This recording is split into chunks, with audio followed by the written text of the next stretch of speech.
Not every day feels eventful, but sometimes the quiet days are when some real lessons kind of sneak in when you don't even notice it. Hi, this is episode 4 of Opa's evening review, where I'm trying to make myself a little bit better through journaling in my faithful journal every night. I've been able to keep it up so far, so I'm pleased with that. It's probably the longest stretch I've ever actually kept journaling going. So I'll talk about what's happened the last couple of days here, because not every day is exciting in the life of a retiree. So the first one I want to talk about was Sunday.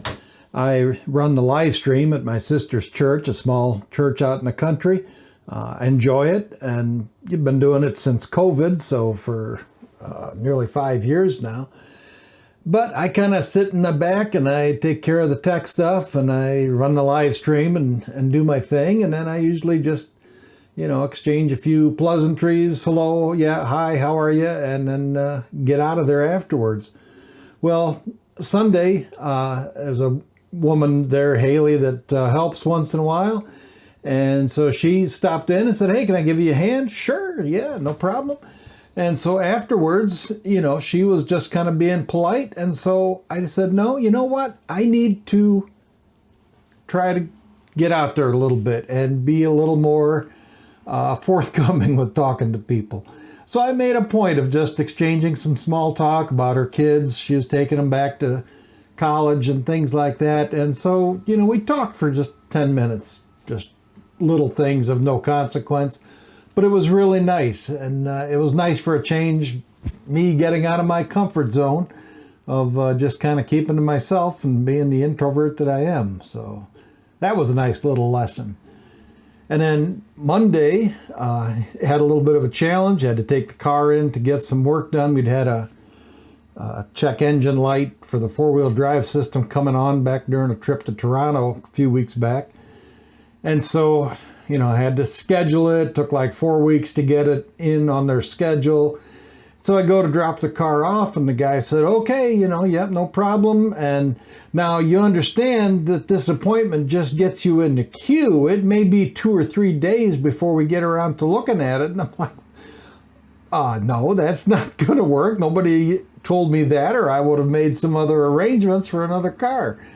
I said, really, all I wanted to do was just, check the codes and, see if there was anything going on. And so I'm a little bit frustrated because it's like, I can't be without the car for 3 days. And of course, oh, no, we don't have any of our loaner cars available. You need to schedule those. And I said, well, it would have been nice if they'd have explained that, but all right, whatever. And he said, well, anyway, the codes all came back clear. There's no codes on the computer. I said, well, then tell you what, let's just cancel this, as long as there's no codes, you're not going to find anything anyway. I understand how this works. So I tried to be nice, and I kept my patience through it. And so got out of there quickly, a little slightly frustrated, but that's all right.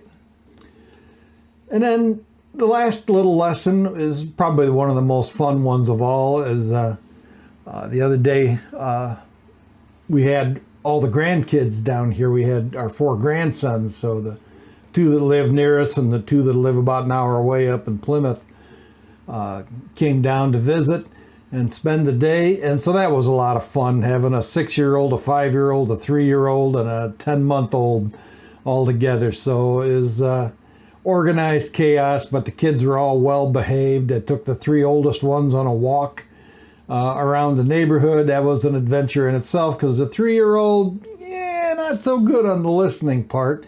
But, I kept my cool, and I was like, no, now Theo, come on, you stop. You gotta listen now. And, the 2 older ones are heading out ahead. It's like, no, come on back, guys. Let's all stick together here.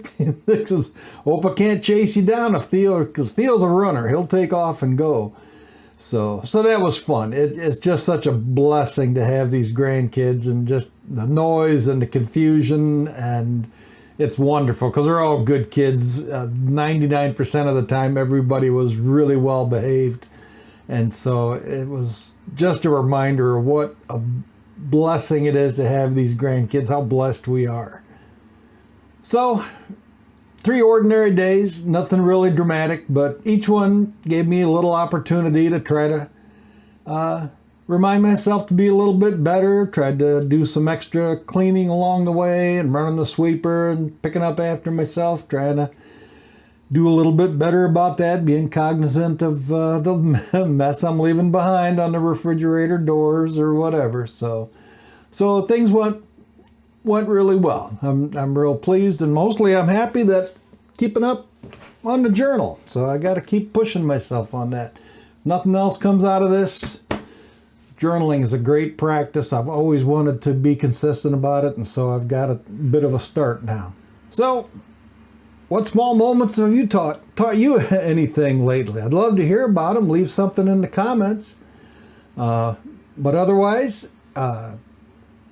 we'll keep on journaling, and I'll check back in again on Monday.